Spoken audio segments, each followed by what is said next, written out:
მოგესალმებით ძვირფასო რადიო მსმენელებს. სასამართლო ერთადერთი ორგანო არის, რომელიც მართლმსაჯულებას ახორციელებს. სამართლოს ყველაზე დიდ დამხმარედ მიიჩნევს ბრალდებული, რომელიც რომის დარბაზში. თუ გაიზარდა მომხმარებელთა რიცხვი და სასამართლოსადმი მოქალაქეთა მომართვიანობა. საქმეთა რაოდენობაც მოიმატა და მომხმარებელმაც საქმეთა ნაკადმა. ჟურნალისტის ყოფნა პროცესზე გაასმაგებული мотиваცია, რომ კარგად წარმოჩინდეს სასამართლო. სამართლო გადაწყვეტილებას ძლებს საქართველოს სახელით. მაგისტრის სასამართლო შექმნა მნიშვნელოვანი ინოვაცია იყო. პირდაპირ ეთერში უძულებს. სასამართლოში წესრიგს უზრუნველყოფს საერთო სასამართლოს შესახებ ორგანოების კანონი, ასევე შინაგანაწესი, თუ რა იქნება დარღვევა. ბათუმის საკალათო სასამართლოში უკვე რამდენიმე წელი ელექტრონული მართლმსაჯულება ხორციელდება. ეს არის უდიდესი კომპლექტი. მოსამართლისგან 5 დედეუცქესის წარმომადგენელი და 6 მამლობის სქესის. ყველაზე დიდი შემოსავალი არის საზოგადოება. შეეხება ადგილზე მოსულ მოქალაქეებს, თავაზობ მაღალკვალიფიციური იურისტების მომსახურებას. ისეთ გადაცემას მართლმსაჯულება. გამსხვილება მოხდა სასამართლოების სულ 24 გამსხვილებული სასამართლო არის არის საქართველოში. გაძევებას და დაჯერიმებას კომპლექსური განხორციელება და ძალიან შემცირდა. საზოგადოებამ ისწავლა როგორ უნდა ბათუმის მოიცეს. საკალათო სასამართლო საერთო სასამართლოების სისტემაში თბილისის საკალათო სასამართლოს შემდეგ არის მეორე სასამართლო. სამართლო ყოველდღე უნდა ვითარდებოდეს. გადაცემა მომზადებულია არასამთავრობო ორგანიზაცია საზოგადოებრივ ინიციატივათა ჯგუფთან ერთად იუსტიციის უმაღლესი საბჭოს საერთო სასამართლოების დეპარტამენტის მხარდაჭერით. ეთერშია გადაცემა მართლმსაჯულება. მოგესალმებით ძვირფასო რადიო მსმენელებო, ეთერშია აჭარის რადიო, პირდაპირ ეთერში ტალღაზე FM 104 და 5 თქვენი სმენთ გადაცემას მართლმსაჯულება, რომელსაც მე ჟურნალისტი თამილა დოლიძე გავუძღვები, ჩემთან ერთად გადაცემაზე რეჟისორი ინგა ნარჩემაშვილი მუშაობს. დღეს ჩვენს კითხვებს ბათუმის საქალაქო სასამართლოს თავმჯდომარე მოსამართლე დავით მამისეიშვილი უპასუხებს. მოგესალმებით ბატონ დავით. მოგესალმებით ქალბატონ თამილა, მივესალმები ასევე რადიო მსმენელებს. მადლობა მოწვევისთვის. გადაცემა არასამთავრობო ორგანიზაცია საზოგადოებრივ ინიციატივათა ჯგუფთან ერთად იუსტიციის უმაღლესი საბჭოს საერთო სასამართლოების დეპარტამენტის მხარდაჭერით არის მომზადებული. გადაცემის მსვლელობისას ინფორმაციას სასამართლო სისტემაში მიმდინარე რეფორმის შესახებ მოგაცვით. რადიო მსმენელს მინდა შევახსენო, რომ ბატონი დავითი ჩვენი პირველი გადაცემის სტუმარი გახდათ. შეგახსენებთ, დღეს რიგით მე-6 გადაცემა გადის ეთერში და ნაფიც მსაჯულთა ინსტიტუტზე ვისაუბრებთ. საუბრის დაწყებამდე კი რადიო მსმენელს მინდა დავით მამისეიშვილის რეზიუმე კიდევ ერთხელ გავაცნო. დავით მამისეიშვილი დაიბადა 1978 წლის 24 აგვისტოს ქუთაისში. 1995 წელს დაამთავრა ქუთაისის აკაკი წერეთლის სახელობის სახელმწიფო უნივერსიტეტის საბაზო ექსპერიმენტული სკოლა-გიმნაზია. 2000 წელს ამავე უნივერსიტეტის იურიდიული ფაკულტეტი. 2000-2001 წლებში სამხედრო სავალდებულო სამსახურის საქართველოს თავდაცვის სამინისტროს ნომერ 12-131 სამხედრო ნაწილის შემადგენლობაში გაიარა. 2002-2004 წლებში საქართველოს შინაგან საქმეთა სამინისტროს საგამოძიებო დეპარტამენტის იმერეთის სამხარეო საგამოძიებო სამსახურში გამომძიებლად მუშაობდა. 2004-2005 წლებში კი საქართველოს ფინანსთა სამინისტროს ფინანსური პოლიციის საგამოძიებო დეპარტამენტის დასავლეთის სამმართველოში. მოგვიანებით კი ამავე დეპარტამენტის მცხეთა-მთიანეთის სამმართველოში გამომძიებელი იყო. 2005-2007 წლებში შიდა ქართლის საოლქო პროკურატურის საგამოძიებო ნაწილის, ხოლო რეორგანიზაციის შემდეგ შიდა ქართლისა და მცხეთა-მთიანეთის საოლქო პროკურატურის საგამოძიებო ნაწილის უფროს გამომძიებლად მუშაობდა. მინიჭებული აქვს იუსტიციის უმცროსი მრჩევლის სახელმწიფო სპეციალური წოდება. 2008-2009 წლებში იყო ქედის რაიონული სასამართლოს მოსამართლე და ამავე სასამართლოს თავმჯდომარე. დავით მამისეიშვილი მოსამართლის უფლებამოსილებას შუახევის რაიონულ სასამართლოში ახორციელებდა. 2009 წლის სექტემბრიდან ხელვაჩაურის რაიონული სასამართლოს მოსამართლე იყო. 2009 წლის ნოემბრიდან 2012 წლის 31 დეკემბრამდე კი ამავე სასამართლოს თავმჯდომარე. 2013 წლის იანვრიდან არის ბათუმის საქალაქო სასამართლოს მოსამართლე და ამავე სასამართლოს თავმჯდომარე. ჰყავს მეუღლე და 3 შვილი. ეთერშია გადაცემა მართლმსაჯულება.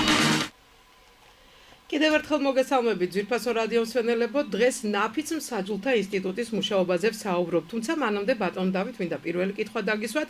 მოსამართლის დანიშვნა 3 წლიანი გამოსაცდელი ვადით საქართველოს პარლამენტში რამდენიმე დღის წინ განიხილებოდა. თქვენ როგორც მოსამართლეს მიგაჩნიათ თუ არა, რომ გამოსაცდელი ვადა აუცილებელი საჭიროებაა? დიდი მადლობა შეკითხვისათვის. ზოგადად ამ კითხვაზე სასამართლოს თავისი მკვეთრად უარყოფითი პასუხი აქვს. ჩვენ მიგვაჩნია მოსამართლეებს და ეს დადასტურდა სხვათა შორის მოსამართლეთა საერთო შეკრებაზე, სადაც ვიმყოფებოდით დაახლოებით 200-მდე მოსამართლეს, სადაც მივიღეთ ჩვენ სპეციალური განცხადება, რომლის თანახმად ჩვენ კატეგორიულად ვეწინააღმდეგებით მოცემულ შემთხვევაში გამოსაცდელი ვადის დანიშვნას, ვინაიდან ჩვენ მიგვაჩნია, რომ გამოსაცდელი ვადა ეს შესაძლებელია გახდეს სახელმწიფოს მხრიდან ბერკეტი რათა აკონტროლოს ის მოსამართლეები, რომლებიც გამოსაცდელი ვადი დაინიშნებიან.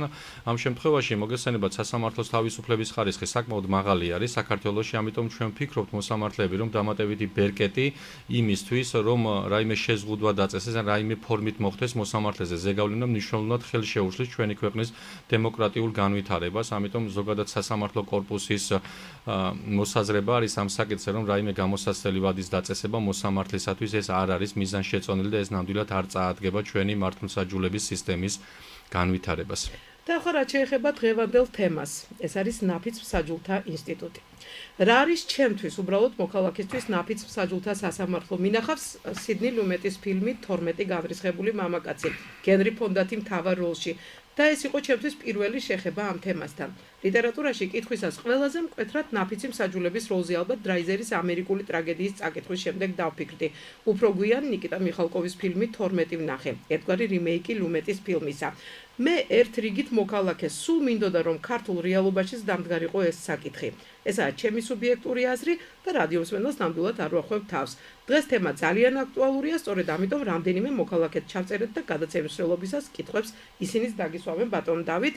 და პირველი კითხვა, რა არის ზოგადად ნაფიც მსაჯულთა სასამართლო? რადიოს მენელმა უფრო კარგად რო გაიგოს. დიდი მადლობა ქალბატონო თამილას შეკითხვისთვის. პირველ რიგში ნაფიც მსაჯულთა ინსტიტუტი ეს არის დემოკრატიის ერთ-ერთი ფორმა, რომლის ფარგლებში საზოგადოება არათუ ახდენს მართლმსაჯულების ფუნქციის დელეგირებას სახელმწიფოსათვის, არამედ ის თვითონ იღებს პასუხისმგებლობას და წვეთს პირის დამნაშავებისა და თუ უდანაშაულობის საკითხს. ეს უზრუნველყოფს მოქალაქეთა პირდაპირ ჩართულობას პროცესში და ეს რა თქმა უნდა ზრდის მაქსიმალურად მართლმსაჯულების სისტემის მიმართ მათ ნდობას. ყოველთვის არსებობს გარკვეულწილად რისკი, რომ სახელმწიფოს მმართველები შეეცდებიან ჭყალებში ვიტყვი ამ სიტყვას ბოროტად გამოიყენონ მართლმსაჯულების მექანიზმები. ეს მიზეზი თავდაპირველად ინგლისელ ბარონებს კარგად ჰქონდათ გაცნობიერებული ჯერ კიდევ მე-13 საუკუნეში, როდესაც თავისუფლების დიდი ქარტით მან განსაზღვრეს წესი. პირის დამნაშავების საკითხი გადაეწყვიტათ მისავე თანასწორ ადამიანებს. ანალოგიურად დაარეგულირეს საკითხი ამერიკის შეერთებულ შტატებში დამფუძნებელმა მამებმა უფლებათა ცნობილი ბილით, რომელიც კონსტიტუციის ნაწილი გახდა. მოგეხსენებათ ასევე, რომ საქართველოს სისხლის სამართლის საპროცესო კოდექსის თანახმად უწარდგენილი ბრალდება სასჯელის სახით ითვალისწინებს თავისუფლების აკვეთას, საქმეს ნაფიც მსაჯულთა სასამართლო განიხილავს.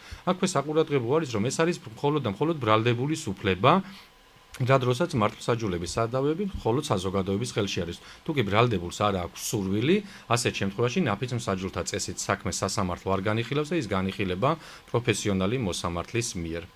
ანუ ბრალდებულს უფლება ეს არის აირჩიოს, ხო, ან მოსამართლე ან ნაფიც მე აქვე განვავრცობ თქვენის ნებართვით ამ თემას. კანონმდებელმა სისხლის სამართლის პროცესში ამ ცვლილების შემოტანით ორი სასამართლოს ბრჭყალებში ვიტყვი ამ სიტყვასაც ცნება შემოიტანა. ეს არის ჩვეულებრივი წესი, ჩვეულებრივ წესს მე დავარქმევ პროფესიონალი მოსამართლის მიერ საქმის განხილვას და მეორე წესი ნაფიც მსაჯულთა სასამართლო. როდესაც 12 მოქალაქე წყვეტს, საკითხს პირი არის თუ არ არის დამნაშავე. ეს უნდა გადაწყვიტოს წინა სასამართლოს ხდომაზე ბრალდებულმა, მხოლოდ მის ნებაზე არის დამოკიდებული და ვერავინ მის ნებას ვერ შეეწინააღმდეგება. მისი სურვილი არის საქმე განიხილოს, ნაფიც მოსაჯულება განიხილება ნაფიც მსაჯულთა მიერ, მისი სურვილია პროფესიონალმა მოსამართლემ განიხილოს, განიხილოს პროფესიონალი მოსამართლე. აქ პროკურორს და ადვოკატს რაიმე დამატებითი ფუნქცია არ გააჩნია და არც უფლება არ აქვს არჩევანთან დაკავშირებით რაიმე მითითება მისცენ. უბრალოდ შეუძლიათ ბრალი დასდოთ და დაასდოს ერთმა და მეორემ და განახორციელოს მისი ინტერესების დაცვა. გეთანხმებით. და მე ძალიან ბევრი სოციალური რეკლამა მაქვს, ძალიან ბევრი ნანახი, სადაც ნაფიც მსაჯულებზე, ვთქვათ, ნაფიც მსაჯულების ინსტიტუტის მუშაობას ასნობენ მოქალაქეებს, მაგრამ აი კონკრეტულად საქართველოში როდის დაინერგა და ამოქმედდა თუ არა აჭარაში ნაფიც მსაჯულთა ინსტიტუტი? საქართველოში ნაფიც მსაჯულთა სასამართლო თავდაპირველად 2010 წელს დაინერგა ქალაქ თბილისში. აქვე მე გადმოგცემთ ინფორმაციას, რატომ მოხდა ეტაპობრივად ამ ნაფიც მსაჯულთა ინსტიტუტის დანერგვა. ეს მოგეხსენებათ ახალი ინოვაცია იყო ქართული სისხლის სამართლის სივრცეში, ამიტომ შეუძლებელი იყო რომ მთლიანად ნაფიც მსაჯულთა სასამართლოს მოეცვა მთელი საქართველო. სავსებით შესაძლებელი არის რომ საკმარისი დრო და რესურსი არ ყოფილიყო და პლუს მოსამართლეებს, პროკურორებს, ადვოკატებს ძალიან დრო გჭირდებოდა იმისათვის, რათა ეს ინსტიტუტი უფრო კარგად აღვექვა პრაქტიკაში ჩამოგვეყალიბებინა. მაგალითად, მე გავხდით ამერიკაში, სადაც არათუ სისხლის სამართლის საქმეები, სამოქალაქო სამართლის საქმეებიც კი ნაფიც მსაჯულთა წესით იხილება და იქ სავალდებულოდ ყველა საქმე ასეთი ფორმით ხდება, თუ კი საპროცესო შეთანხმება არ იყო გაფორმებული. 2010-იც დაუბრუნდები ისევ შეკითხვას. 2010 წლის შემდეგ 2012 წლიდან ქალაქ ქუთაისში ამოქმედა. ქუთაისის საქალაქო სასამართლო გახდა დასავლეთ საქართველოს მასშტაბით ნაფიც მსაჯულთა წესით განშადი სასამართლო, ხოლო თბილისის საქალაქო სასამართლო აღმოსავლეთ საქართველოს ტერიტორიაზე. 2013 წელს საქართველოს პარლამენტმა მიიღო გადაწყვეტილება და საჯარო სამსახურში ინტერესთა შეუთავსებლობის შესახებ საქართველოს კანონის მეორე მუხში მითითებული პირები, ესენი ძირითადად არიან თანამდებობის პირები, თუ კი აჭარის რეგიონში ჩაიდენდნენ დანაშაულს, ასეთ შემთხვევაში მათ ეძლეოდათ უფლება, რომ ბათუმის საქალაქო სასამართლოში აერჩიათ უკვე ნაფიც მსაჯულთა წესით განშადი სასამართლო. აქვე საყურადღებო არის ის გარემოებაც, რომ არა მხოლოდ ეს პირები განეკუთვნებიან ამ უფლებას, რომ აირჩიონ ნაფიც მსაჯულთა სასამართლო, არამედ თუ კი მათ თანამძრახველი წავთ დასაბუთებული ვარაუდის სტანდარტიდან წარდგენილი დასაბუთებული ვარაუდის სტანდარტიდან გამომდინარე და ბრალს იმ სხვა პირსაც ედავებიან ჩვეულებრივ მოქალაქეს, რომელიც ამ კანონის მიზნებიდან გამომდინარე დამოუკიდებლად არ ითვლებოდა, არ ქონდა უფლება ნაფიც მსაჯულთა წესით სასამართლო ერჩია. ამ ეტაპზე საქართველოში მოქმედებს მხოლოდ თანამდებობის ყველა პირთან დაკავშირებით, მე საუბარი მაქვს საჯარო სამსახურში ინტერესთა შეუთავსებლობის შესახებ კანონის მეორე მუხში მითითებულ პირებზე და 119 მუხლებთან დაკავშირებით. 119 მუხლი ეს არის დამამძიმებელ გარემოებაში განზრახ მკვლელობის ცდელობა. მაგრამ აქვე ერთი გარემოებაც მე მსურთ ჩვენმა რადიო მსმენელმაც იცოდეს, რომ აჭარის ტერიტორიაზე ჩადენილ 119 მუხლთან დაკავშირებით დანაშაულებს ნაფიც მსაჯულთა წესით ბათუმის საქალაქო სასამართლო არ განიხილავს, განიხილავს ქუთაისის საქალაქო სასამართლო, ბათუმის ტერიტორიაზე მხოლოდ განიხილება როგორც განმარტე თანამდებობის პირთა მიერ ჩადენილი ქმედებები. აქვე საყურადღებო ერთი გარემოებაც არ აქვს მნიშვნელობა პირმა დანაშაული ჩაიდინა თუ არა თანამდებობაზე ყოფნის პერიოდში, თუ კი მას როდესმე თავის ცხოვრებაში ჰქონია როდესმე ეს თანამდებობა დაკავებული, ის უკვე ექვემდებარება უფლებას მან გადაწყვიტოს ნაფიც მსაჯულთა წესით იყოს თუ არა განხილული მისი საქმე თუ პროფესიონალი მოსამართლის მიერ. ანუ დღეს სხვაგან თუ მუშაობს, მაინც მნიშვნელობა არ აქვს, კი ბატონო, აქვს უფლება. და რით არის მნიშვნელოვანი ნაფიც მსაჯულთა ინსტიტუტი ზოგადად სასამართლო სისტემაში?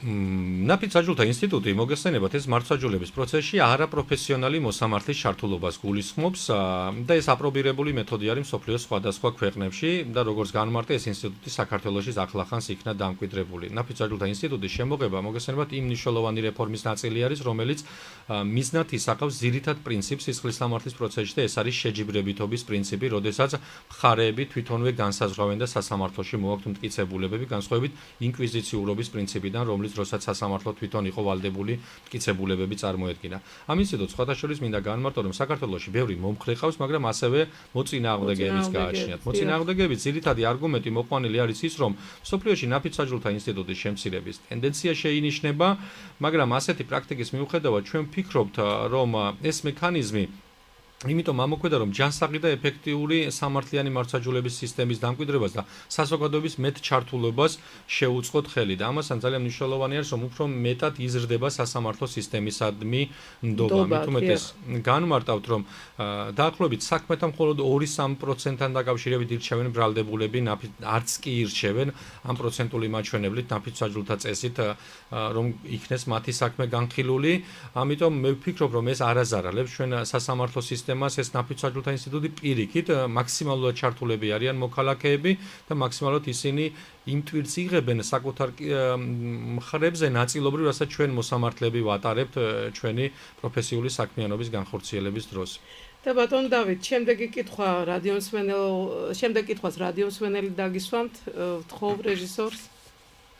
ბევრი წამიკითხავს, ფილმებიც მინახავს, სადაც ნაფიც მსაჯულებს გავუავთ განაჩენი. მაინტერესებს რა კომპეტენციის მოქალაქე შეუძლია გახდეს ნაფიც მსაჯული, ზოგადად როგორ ირჩევენ მათ?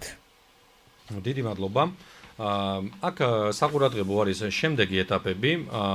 პირველ რიგში საკითხი წყდება წინა სასამართლოს ხდომაზე, როდესაც მოსამართლე დასაშვებად მიიჩნევს ბრალდებისა და დაცვის მხარის მიერ წარმოდგენილ მტკიცებულებებს.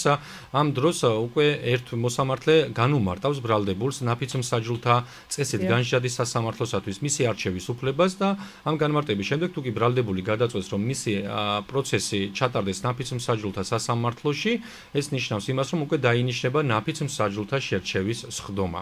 აქვე საყურადღებო არის შემდეგი დებულებაც, ჩვენ იუსტიციის სამინისტრო ყოველწლიურად გვაწოდებს მოქალაქეთა რეგისტრაციის ბაზიდან მონაცემებს, რათა მხარეებს არ გაუჭირდეთ შემდეგ არჩევა იმ მოქალაქის, ჩვენ მაგალითად რამოდენიმე დღის წინ მოგვივიდა იუსტიციის სამინისტროდან შესაბამისი ინფორმაცია, სადაც ჩვენ აჭარის რეგიონში ჩვენ განშად ნაფიც მსაჯულთა წესით სასამართლოსათვის იმ რეგისტრირებული მოქალაქეების მონაცემები არის მითითებული.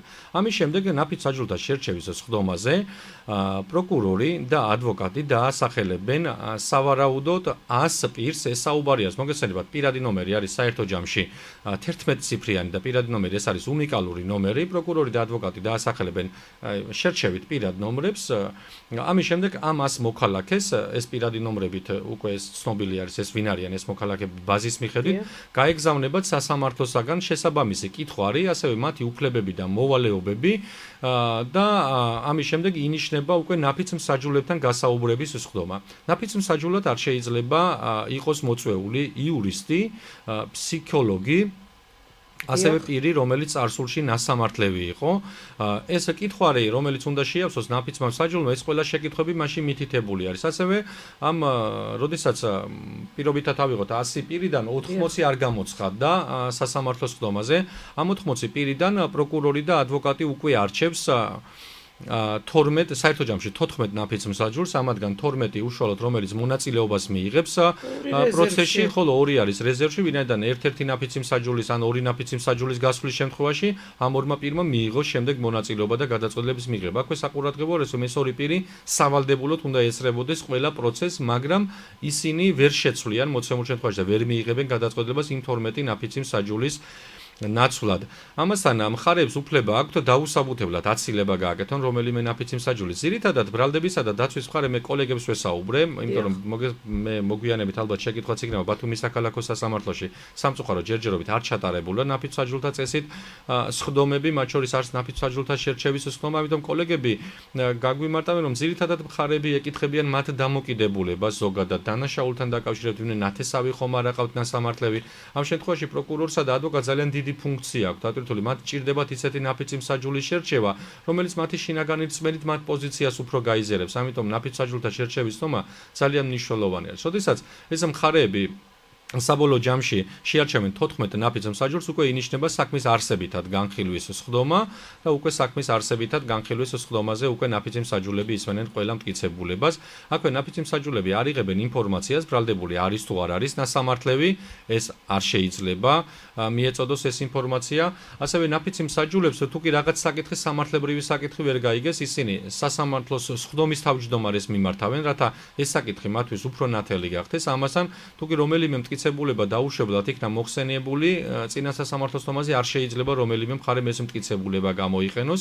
ამის შემდეგ, როდესაც მტკიცებულება და გამოკვლევა დასრულდება, ამის შემდეგ უკვე ნაფიცი მსაჯულები გადიან ვერდიქტის მისაღებად. რა თქმა უნდა, დასკვნით სიტყვებს მოისვენენ, რეპლიკას, ბრალდებული საბოლოო სიტყვას და უკვე გადიან ვერდიქტის მისაღებად. ვერდიქტი არის ორგვარი, ეს შეიძლება იყოს გამამართლებელი ან გამამტყუნებელი განაჩენი, თუ კი ან არა. დიახ, მაგრამ აქაც ერთი დეტალი არის კიდევ დამატებით. თუ კი გამამართლებელი ვერდიქტს მიიღებენ, ეს არ საჩივრდება, მაგრამ თუ კი გამამტყუნებელი ვერდიქტს მიიღებენ, ნაფიც მსაჯულებს კიდევ ერთი საკითხის გადაწყვეტა უწევთ. გამამტყუნებელი ვერდიქტის მიღების შემდეგ ასევე ნაფიც მსაჯულება კენჭი უნდა უყარონ ინიციატივას ბრალდებული მინიმალურთან მიახლოებული სასჯელი დაენიშნოს თუ მაქსიმალურთან მიახლოებული სასჯელი დაენიშნოს. და ამის შემდეგაც მათი მოსაზრებების შემდეგ უკვე ნიშნავს მოსამართლეც უკვე ისეთ სასჯელს, რაზეც გარკვეულ მითითებას გაგრძელებს. ეს მეორე ნაწილი არ არის სავალდებულო. მოსამართლისათვის გარკვეულწილად მოსამართლეს უკვე შეუძლია, როდესაც ნაფიცი მსაჯულები პირობითად რაღაც გადაწყვეტილებას მიიღებენ, რა თქმა უნდა, ეს არ ეხება დამნაშავე ცნობას, სასჯელთან დაკავშირებით სხვაგვარი გადაწყვეტილება მიიღოს. ბატონ დავით, რა მაინტერესებს, ისეთ აი თქვენ თქვით იურისტი და ფსიქოლოგი არ შეიძლება იყოს ნაფიცი მსაჯულიო. ასაკი თუ არის განსაზღვრული, ალბათ 18 წლიდან? ასაკი ეს სრულწლოვანი მოქალაქე უნდა იყოს, რა თქმა უნდა, და მაქსიმალური ზღვარი არ არის ასაკის განსაზღვრული, მაგრამ ასაკიდან გამომდინარე შეუძლია მაგალითად უარი განაცხადოს და ეს საპატიო მიზეზად შესაძლებელია ჩაითვალოს. ნაფიც-მსაჯულთა წესით პროცესში მონაწილეობაზე უარის თქმა კანონით ისჯება, ეს არის ადმინისტრაციული ჯარიმა, საკმაოდ სოლიდური, დაახლოებით 1000-დან 2000 ლარამდე. ამიტომ მოქალაქეს ესე რომ ვთქვათ, ხელაღებით ვერ იტყვის მართლმსაჯულების განხორციელებაზე. უარს ეს წითელი ჩვენთაგანის ვალდებულება. ეს კითხვა უნდა და დაესვა ჩვენს მომდევნო მაინც გავახმოვანოთ ეს კითხვა. მეორე და უფრო აქვს თუ არა უფლება უკვე არჩეულ ნაფიც-მსაჯულს უარი თქვას და ადმინისტრაციული პასუხისმგებლობა თუ დაეკისრება ამის გამო მას. დიდი მადლობა ჩვენს მსმენელს შეკითხვისათვის. ნაფიც-მსაჯულს აქვს უფლება უარი განაცხადოს ნაფიც-მსაჯულთა მიიღოს მონაწილეობა, მაგრამ ამავდროულად დროს ეს მისი უფლება უნდა იყოს კანონით განსაზღვრული, რომ მას უბრალოდ ადგეს და თქვას, რომ აი მე არ მინდა რომ არ მივიღო მონაწილეობა და ვიყო ნაფიც-მსაჯული, ესე არ შეიძლება. ეს გამოიწვევს ადმინისტრაციულ პასუხისმგებლობას. ადმინისტრაციული პასუხისმგებლობა, როგორც განმარტე, საკმაოდ მაღალი არის, დაახლოებით 1000-დან 2000 ლარამდე ითვალისწინებს დაჯარიმებას. მას შეუძლია უარი თქვას მისი ჯანმრთელობის მდგომარეობიდან გამომდინარე. ან ბრალდებული პროკურორი ან პროცესში მონაწილე რომელიმე მხარე არის მისი ახლო ნათესავი. ის განმარტავს, რომ ის იქნება ტენდენციური, მაგალითად, ოჯახის რომელიმე წევრი ყავს, მაგალითად, საპატიმრო დაწესებულებაში და მას მიაჩნია, რომ არ უნდა მიიღოს ასეთ პროცესში მონაწილეობა. ეს სასამართლოს შესაფასებელი არის, რამდენად ჩათვლის ამ მიზეზს საპატიო მიზეზად. ხელაღებით მე როგორც განმარტე, გარდა იმ პირებისა, რომლებიც კანონით გათავისუფლებულები არიან და ვერ მიიღებენ მონაწილეობას ნაფიც-მსაჯულთა წესით, ესე უარს ვერ იტყვიან ერთმნიშვნელოვნად, რომ მათი უფლება და მათი ვალდებულება უფროსწორად განახორციელონ და იქ ჩვენ ჟურნალისტებსაც გვაქვს იმის ესე რომ ვიყოთ ნაფიც-მსაჯულები. სასიამოვნოა. ანუ ხმათა რა რაოდენობა არის საჭირო ვერდიქტის გამოსატანად? აი მაგალითად 12 ნაფიც-მსაჯული არის, ერთმაც თუ თქვათ უარი, როგორ იქნება გამოტანილი, საინტერესოა. კი ბატონო, მოგესალმებით, რომ ნაფიც-მსაჯულთა სასამართლო შედგება 12 მსაჯულისაგან და 2 სათადარიგო მსაჯულისაგან. განსაკუთრებით მძიმე კატეგორიის დანაშაულთა საქმეზე ნაფიც-მსაჯულთა სასამართლოს შემადგენლობაში არ შეიძლება იყოს 10-ზე ნაკლები ნაფიც-მსაჯული. ნაფიცები ვერდიქტს იღებენ ერთხმად.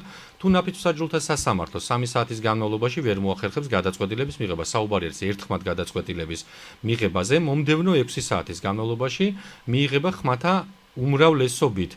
ხმათა უმრავლესობაში აქ იგულისხმება, მაგალითად 12 ნაფიც-მსაჯულის შემთხვევაში პირველ 3 საათში 12-ვე უნდა დაუჭიროს ვერდიქტს მხარის გამომართლებელი ან გამამტყუნებელი ვერდიქტი, თუ კი 12 საათში ვერ მიიღეს ერთხმად გადაწყვეტილება, ამის შემდეგ 9-3-ზე არის ჩვენთან, სხვათა შორის ამერიკის შეერთებულ შტატებში სავალდებულო იყო 12-ვეს გადაწყვეტილება მიიღო, ჩვენთან ესეთი ამერიკის შეერთებულ შტატებში ესეთი არ იყო მინესოტას შტატში.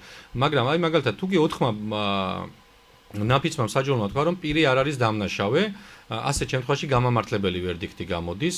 აქ შედარებით უპირატესობით სარგებლობს დაცვის მხარე, ვინაიდან ამ შემთხვევაში 9 სავალდებულო არის ამბობდეს, რომ პირი წარმოდგენილი მტკიცებულებებით მოქალაქეებს ნაფიც-მსაჯულებს მიაჩნიათ, რომ პირი არის დამნაშავე. 9-3-ზე 12-ის შემთხვევაში. თუ კი 11 ნაფიც არანაკლებ 11 მსაჯულისაგან შედგება, შემთხვევაში 8-3-ზე 8 პირმა უნდა თქვას, რომ დამნაშავე. თუ კი 10 ნაფიც მსაჯულისაგან შედგება, უკვე 7 ხმარის ვერდიქტის მისაღებად საჭირო. აი დღემდე რამდენი სასამართლო პროცესია ნაფიც-მსაჯულთა მიერ განსჯილი, ჩვენ ნაწილობრივ ვილაპარაკეთ ამ თემაზე და აქედან რამდენი გამომტყუნებელი და რამდენი გამომართლებელი ვერდიქტი აქვს მიღებული ამ ინსტიტუტს საქართველოში. ვიცით რომ ბათუმში მხოლოდ თანამდებობის პირთა წესით განიხილება საქმე და ზოგადად რა ვითარებაა? ზოგადად ძირითადი ნაწილი დაახლოებით 90% მოდის თბილისის საქალაქო სასამართლოს მიერ განხილულ საქმეებზე, ასევე მე როგორც ვფლობ ინფორმაციას დაახლოებით 2 საქმე იქნა ქუთაისის საქალაქო სასამართლოში განხილული. ქუთაისის საქალაქო სასამართლოში ერთ-ერთ განხილულ საქმეში მაგალითად პირს ედავებოდნენ დამამძიმებელ გარემოებაში განზრახ კვლელობას 2 ან მეტი პირის და ნაფიცმა მსაჯულებმა გაამართლეს ეს პირი დამამძიმებელ გარემოებაში განზრახ კვლელობაში და მხოლოდ ჩვეულებრივი 100-მერვე მუხლით კვლელობის ნაწილში გამოიტანეს ვერდიქტი, რომ დამნაშავედ იყო ცნობილი. მახსოვს. კი ბატონო, დაახლოებით პროცენტული მაჩვენებელი არის შემდეგი, რომ ძირითად ნაწილს დაახლოებით 90-ზე მეტი პროცენტი ნაფიც-მსაჯულებს გამამტყუნებელი ვერდიქტი გამოაქვთ. დაახლოებით იმათ პროცენტში არის ძირითადი ნაწილი, როგორც ახლა მე თქვენ გესაუბრეთ, ან კვალიფიკაციის შეცვლა და გამართლება დამამძიმებელ გარემოებაში ბრალდებულის დამნაშავე ცნობის და იყო შემთხვევა, როდესაც სრულად გაამართლეს პირი დამამძიმებელ გარემოებაში განზრახ კვლელობაზე ქალაქ თბილისში ერთ-ერთი ესეთი საქმეც იყო განხილული, მაგრამ ძირითად ნაწილში მინდა განვარტო, რომ პრაქტიკულად ნაფიც მსაჯულთა მიერ მიღებული გადაწყვეტილების პროცენტული მაჩვენებელი დიდად არ ცდება ჩვენი პროფესიონალი მოსამართლეების მიერ მიღებული გადაწყვეტილებების პროცენტულ მაჩვენებელს. ესე გავს, მაგრამ ეხლა ვინაიდან მათ ძალიან ცოტა აქვს ჯერჯერობით საქმე განხილული, საუბარი არის მხოლოდ 10-15 საქმეზე, ამიტომ ესეთ მკვეთრ მსგავსებას მაინც ვერ ვიტყვით საერთო ჯანმრთელობად. დღევანდელი ფორმულირებით ესე არის გარკვეული.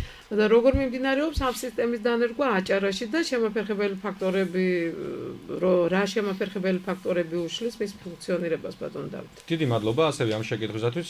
მთავრობამ 2013 წელს დაახლოებით 1 მილიონი ლარი გამოყო იმისათვის, რომ ბათუმში სისხლის სამართლის საპროცესო კოდექსით გათვალისწინებული ეს ნოვაცია ნაფიც საჯულთა წესით განშადი სასამართლოების მოწყობილიყო შესაბამისი დარბაზი, მოგესწრებათ ეს ჩვეულებრივი დარბაზისგან განსხვავებული არის, აქ საჭირო არის სხვადასხვა ინვენტარი, ნაფიც საჯულთა ადგილი, ასევე სავალდებულო არის სათათბირო ოთახი, სავალდებულო არის სასადილო ოთახი, რათა ბრალდებულებს კონდეს. პრაქტიკულად ტექნიკური თვალსაზრისით ბათუმის საქალაქო სასამართლო ამ ეტაპზე ამ მთავრობის დაფინანსებიდან გამომდინარე სრულად ვაკმაყოფილებთ, რომ ნაფიც საჯულთა წესით განვიხილოთ ეს საქმეები. ამასთან სისხლის სამართლის კოლეგიის თითქმის ყველა მოსამართლეს გავლილი გვაქვს გადამზადება როგორც საქართველოში, ასევე უცხოეთში, ნაფიც მსაჯულთა წესით, რათა ეს საქმეები განვიხილოთ, ამიტომ ველოდებით მხოლოდ ბრალდებულის ნებას, რათა რომელიმე ბრალდებულმა გამოხატოს ნება და მისი საქმე განხილული იქნას ნაფიც მსაჯულთა წესით და აჭარაში, დიახ, რა თქმა უნდა, ეს დამერწმუნეთ, რომ ჩვენთვისაც ძალიან დიდი პრაქტიკა იქნება იმ მოსამართლეებისთვისაც, რომელიც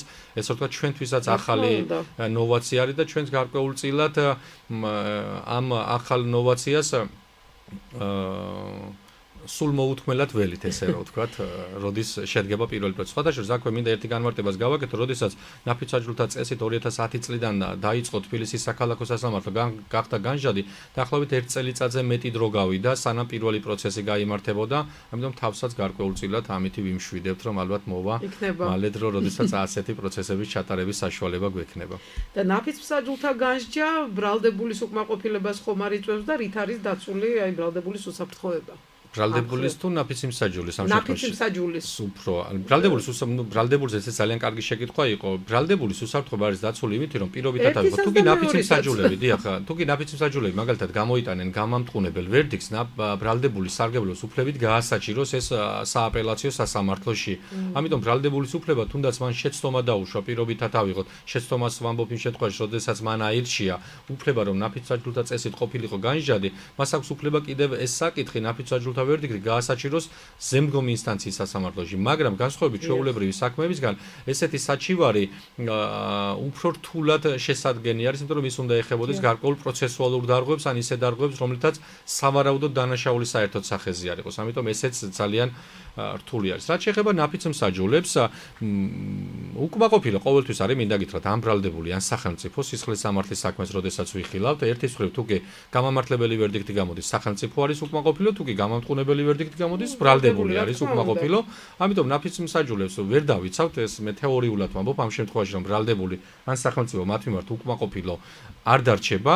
დაცვის მექანიზმი არის ერთ შემდეგი, რომ სისხლის სამართლის კოდექსი ითვალისწინებს და დასჯადი ქმედება არის, კრიმინალი არის, რაიმე სახის ზალადობა, მუქარა ან ზეწოლა პროცესის მონაწილეზე, ამიტომ პროცესის მონაწილეზე რაიმე ფორმით ესეთი განხორციელება გამოიწვევს სისხლის სამართლის პასუხისმგებლობას. პლუს სისხლის სამართლის საპროცესო კოდექსში ასევე არის დაცვის სპეციალური ღონისძიებები, რომლებიც სავსებით შესაძლებელი არის გამოყენებული იქნეს ასეთი პირების მიმართ.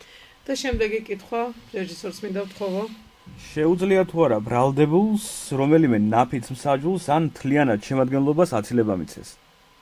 აი თქვათ აირჩია უკვე, მაგრამ მერე საქმის ცვლილობისას აღარ მოეწონა ნაფიც მსაჯულთა მუშაობა. შეიძლება ასეთ შემთხვევაში აცილება მისცეს? იცით, შეუძლებელი არის. პრეცედენტი არ არსებობს და იმიტომ რომ ნაფიც მსაჯულები დარბაზში არაფერს არ საუბრობენ, ნაფიც მსაჯულები არიან, მხოლოდ მათ არ აქვთ უფლება შეკითხვა დასვან, მათ არ აქვთ უფლება მხოლოდ მოსამართლეს დაუსვან შეკითხვა და რაიმე სახის განმარტება მიიღონ, ისიც მხოლოდ მოსამართლეს. ამიტომ თეორიულად კანონმდებელი ასეთ ფორმას არ ითვალისწინებს, ვინაიდან შეუძლებელი არის ბრალდებულს, ან პროკურორს, ან ადვოკატს სურვილი გაუშვეს რომელიმე ნაფიცი მსაჯულის ან მთლიანად ნაფიც მსაჯულთა აცილების შესაძლებლობა, როცა შერჩეულია, იმიტომ რომ ისინი ზიან და ისინი ისმენენ მხოლოდ და მხოლოდ.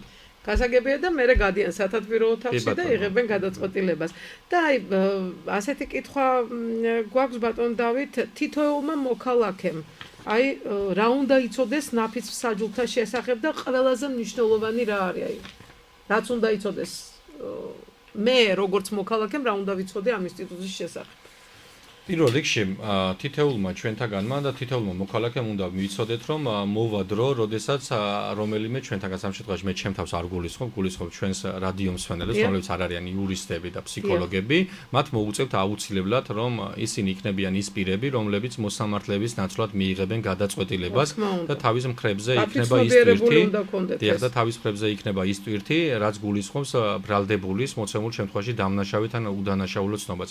ამისათვის საჭირო არის შემდეგი, რომ ამ ადამიანებმა კარგად უნდა იცოდნენ თუ რა არის ეს მათი მოვალეობა. მათი ძირითადი მოვალეობა არის ის, რომ ის ფაქტები და მტკიცებულებები კარგად აღიქვან, მათთვის კარგად იყოს ცნობილი მათი ის პასუხისგებლობა. პასუხისგებლობა მხოლოდ და მხოლოდ არ უნდა განისაზღვრებოდეს სათათბირო ოთახში შესვლის შემდეგ. პასუხისგებლობა არის ის, რომ როდესაც იწყება პირველივე მტკიცებულების წარმოქმნა და მხარის შესავალი სიტყვის მოსმენა, ყურადღებით იყვნენ და ყურადღებით მოისმინონ თითოეული მტკიცებულება. მით უმეტეს, ჩვენ ძირითადად როდესაც პრაქტიკასთან დაკავშირებით მიდიოდა კონფერენციები ამ საკითხზე არის შემდეგი.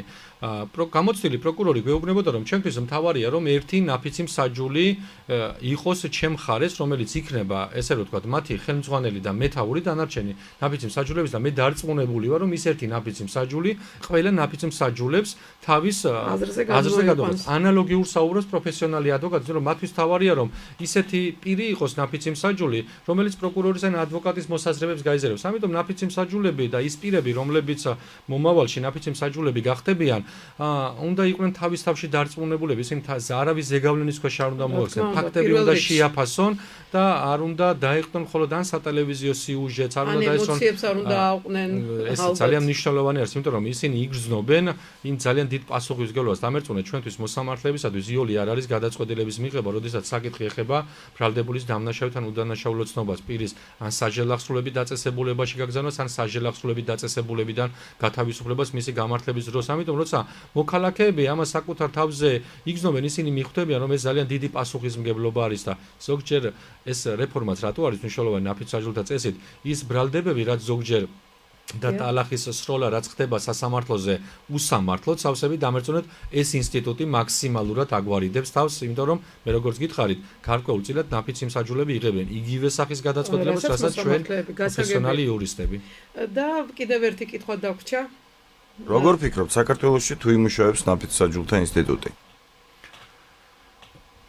ჩვენი მენტალიტეტიდან გამომდინარე. იცით, მენტალიტეტი ბოდიშით რა შეგაწყვეტინეთ, დაასრულეთ, ფარემ განავრცეთ ეს შეკითხვა თუ სურვილი გაქვთ. ანუ საქართველოს ცოტა სხვანაირი ქვეყანაა, ტრადიციული ქვეყანაა, კონსერვატიული ქვეყანაა და საქართველოს ძალიან დიდი მნიშვნელობა აქვს დაობას, ძმობას, იქ ნათესაობას, ნათლიობას და იქ ყველა თითქმის ერთმანეთს ნაცავია ერთ ქალაქში და აი აქედან გამომდინარე როგორ იმუშავებს, აი თქვა ბათუმში რაღაც მოხდა. და აირჩიეს ნაფიცი მსაჯულები, ვიღაცის ნათესავი ხო იქნება, ან რაღაც აქედან გამომდინარე გეკითხებით. იცით, მე ფიქრობ ამის კითხვა უნდა და მსმენელსაც. კი ბატონო. დიდი მადლობა ჩვენსასაც, დიდი მადლობა თქვენ ქალბატონ თამილა. ნაფიც მსაჯულთა ინსტიტუტი აუცილებლად იმუშავებს, იმიტომ რომ მე ვფიქრობ, რომ ჩვენ ვართ ევროპული ქვეყანა, ჩვენი ქართული ტრადიციებით, რომელსაც აუცილებლად დიდი პატივი უნდა ვცეთ, მაგრამ შეუძლებელი არის, რომ როდესაც ადამიანი არჩევანის წინაშე დგება, რომ მისმა პირობითად ავიღოთ შორეული ნათესავის ნაცნობმა მოკლა ორი პირი და დამერწმუნეთ, რომ ძალიან ძნელი იქნება გამამართლებელი ვერდიქტის მიღება, ან და გამამტყუნებელი ვერდიქტის მიღება, თუ კი რაიმე მტკიცებულება არ არის. იმაზე საუბარი მოცემულ შემთხვევაში, რომ ჩვენ ქართველები ტრადიციული ქვეყანა ვართ, ჩვენ ერთმანეთს ყველანი ვიცნობთ, 4 მილიონი არის 4 მილიონი ნახევარი ჩვენი მოსახლეობა. იცით, მე ვფიქრობ, ეს არის ის სუსტი არგუმენტი, რასაც როგორც წესი აპელირებენ ის იურისტები, რომლებსაც მიაჩნიათ, რომ ნაფიც მსაჯულთა წესით სასამართლო არ იმოქმედებს საქართველოში. ჩემი აზრით იმოქმედებს, მე ხო რადიოს მცველს არ ვახვევ თავს ჩემს აზრს, მაგრამ ჩემი აზრით იმოქმედებს და უნდა იმოქმედოს კიდეც. დიდი მადლობა მხარდაჭერისთვის ქალბატონ თამილა, მაგრამ საბოლოოდ ეს მაინც მთავრობის გადასაწყვეტია, მოგესალმებათ, იმიტომ რომ უბრალოდ პარლამენტის გადასაწყვეტი არის საერთო ჯამში, იმიტომ რომ საქართველოს მთავრობამ და პარლამენტმა უნდა გადაწყვიტოს მოცემულ შემთხვევაში ეს ინსტიტუტი ქვეყნისათვის და მართლმსაჯულების სისტემისათვის არის თუ არა კარგი. ჩვენი სასამართლოს მოსაზრებით ეს ძალიან კარგი ინსტიტუტი არის, ეს მაქსიმალურად უწყობს ხელს ჩვენს ნდობის უფრო მეტად მოპოვებას მოსახლეობის მხრიდან, იმიტომ რომ ისინი როგორც რამოდენიმეჯერ განმარტეთ დღევანდელ შეხვედრაზე, ისინი თავის მხრებზე იღებენ იმ დიდ ვალდებულებას, რაც ჩვენ მოსამართლეებს გაგვაჩნიათ, ამიტომ საერთო ჯამში დაველოდოთ ზოგადად მთავრობის და პარლამენტის გადაწყვეტილებას. მე ვფიქრობ, რომ ისინი ნაფიც საჯულთა წესით განჯად სასამართლოს არ გააუქმებენ, თუმცა ძალიან დიდი რესურსი დაიხარჯა და ამის იმედს ასევე მაძლევს საქართველოს მთავრობის გადაწყვეტილება, რომელზეც გითხარით, რომ დაახლოებით 1 მილიონ ლარამდე დაიხარჯა ბათუმის საქალაქო სასამართლოში დარბაზის მოსაწყობად. დიდი მადლობა ასეთი ამომწურავი საუბრისთვის. ჩვენ დღეს ვისაუბრეთ ძვირფასო რადიოს მენელებო ნაფიც მსაჯულთა ინსტიტუტზე. ჩვენს კითხვებს ბათუმის საქალაქო სასამართლოს თავმჯდომარე მოსამართლე დავით მამისეიშვილი პასუხობდა. გადაცემა არასამთავრობო ორგანიზაცია საზოგადოებრივ ინიციატივათა ჯგუფთან ერთად იუსტიციის უმაღლესი საბჭოს საერთო სასამართლოების დეპარტამენტის მხარდაჭერით არის მომზადებული. მომდევნო გადაცემა 2 კვირის შემდეგ შაბათს 9 აგვისტოს 15 საათზე გავა ეთერში. დღეს კი თქვენთვის პირდაპირ ეთერში ჟურნალისტი თანმლადულიძე და რეჟისორი ინგა ნარჩემაშვილი მუშაობდნენ. ნახვამდის. დიდი მადლობა, ნახვამდის. საქართველოს კონსტიტუციაში სასამართლო სისტემის საკითხებზე ცვლილება შევიდა. საქართველოში მოსამართლეები უბადოდ უნდა დაინიშნოს. სასამართლოებს უფრო მეტი გამამართლებელი განაჩენი გამოაქვს. საზოგადოებამ უნდა გაიგოს რა არის ნაფიც მსაჯულთა სასამართლო. ჟურნალისტების ჩართულობა მხარეების პროფესიონალიზმის დახვეწას ხელი შეუწყო. გადაცემა მომზადებულია არასამთავრობო ორგანიზაცია საზოგადოებრივ ინიციატივათა ჯგუფთან ერთად იუსტიციის უმაღლესი საბჭოს საერთო სასამართლოების დეპარტამენტის მხარდაჭერით.